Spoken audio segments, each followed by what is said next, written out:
Yo, what's up mga kabonching? Good morning at magandang araw sa inyo. For today's video ngayon, tamang-tama mga kabonching.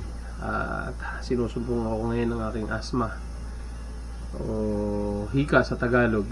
At sa Bisaya naman ay parang hubak. Yan. So ngayon hirap tayo. Medyo habol hininga kung mapapansin ninyo. At totoo yun, wala sa laki ng katawan yan. At bago ang lahat, don't forget to subscribe at click the notification bell para maging updated kayo sa ating mga bagong videos. So ito nga, pagising ko this morning, medyo hirap tayo. So medyo alam niyo naman yung pakiramdam na hirap huminga. And tamang-tama, kabibili lang natin itong bagong Seretide, no?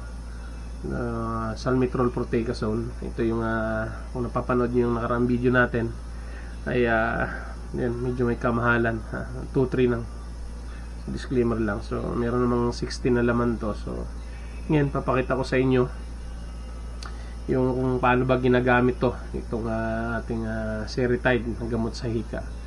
So ngayon medyo hirap tayo, no? Hirap tayo huminga at nga, naatake tayo ng asthma. So hindi na ubra yung aking asthma ng pausok lang, basta yung Nivul, yung ganun.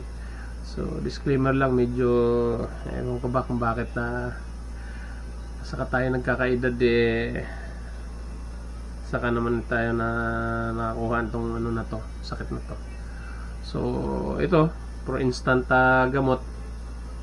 Usually ginagamit ko ito morning at saka afternoon para pag hindi naman sinusumpong, since may kamahalan, disclaimer lang, minsan lang natin ginagamit na. But anyway, ngayon pakita ko sa inyo kung gaano ka-effective itong Prothecazole propionate na Seretide, no? At merong 60 doses to. So probably 1 month lang gagamitin to. Basta may pambili. Yan. Pero disclaimer lang, dapat papacheck up kayo sa ano nyo, sa doktor ninyo, no? Either internist man yan, family medicine, or yung sa cardiovascular, no? So para mabigyan kayo ng tamang lunas, mabigyan kayo ng tamang dosage, kasi hindi rin po basta-basta. So ang laman po nito ay dry powder, no? So ganito lang. So bilog siya, mayroong mayroon pang isa na parang pinipigang gano'n, no? So pasensya na, medyo bagong opera din ako, na aksidente ako, yung daliri ko na ipit sa pinto ng kotse. So mayroon yon, dipiga gano'n. So dry powder din yon. Medyo mura lang yan, parang mga 700-600. So, unlike this one, nasa 2-3. So yun, medyo mataas na.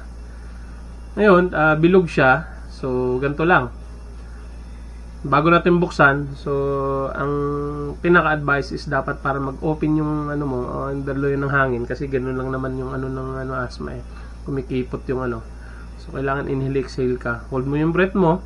Sa akin hinuhold ko hanggang 5 hanggang 8 seconds, tapos inhale exhale, tapos ganoon din pagkahigop, inhale exhale din ng mga 5 seconds, ganun, para pumasok yung gamot. So ganito lang, bilog to. So inhale exhale muna tayo.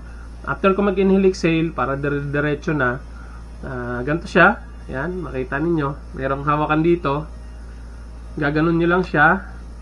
So yan, pagka ganito, bukan nyo lang siya. So bukan na yan, tapos gaganunin naman to. Pag ito'y gumanon, ilalagay mo naman yung bibig dito, hihigupin mo siya. Hold your breath na mga hanggang 20 seconds pag nahigop mo na siya. And then, inhale, exhale ka na within 5 seconds kung kaya mo. So, 5 beses mo na para mag-open yung daloy ng hangin natin. Inhale, exhale tayo.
So yun mga kabonjing ha, pera biro. So malaking bagay. Instant, parang ilang segundo lang, ganda na ng ano ko. Nawala na yung parang barado sa paghinga ko. And napaka-effective, no?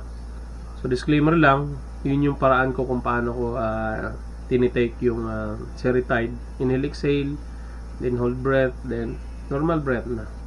So yun yung pinaka the best nun mga kabonjing. So para lang bumuka yung daanan ng hangin, inhale, exhale bago i-take to. Then pagkahigop mo, mga 20 seconds, hold your breath, tapos diretso parang nilunok mo, then hold na normal breath ulit,